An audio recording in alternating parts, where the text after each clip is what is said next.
নমস্কার, আমি সুমনা। দিনটি ছিল মকর সংক্রান্তির দিন। এই দিন আমাদের বাড়িতে ধানের শীষ দিয়ে মা লক্ষ্মীকে পুজো করা হয়।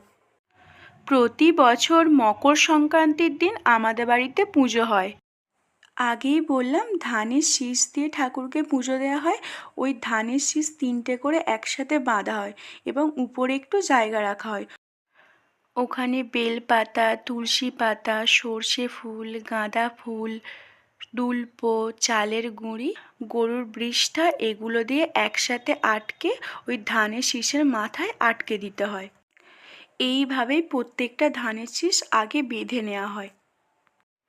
এইভাবেই প্রত্যেকটা ধানের শীষ দিদা আর বৌমনি মিলে বানিয়ে নিল। ধানের শীষগুলো তো সব বাঁধা হয়ে গেল, পুজোরও জোগাড় হয়ে গেছে।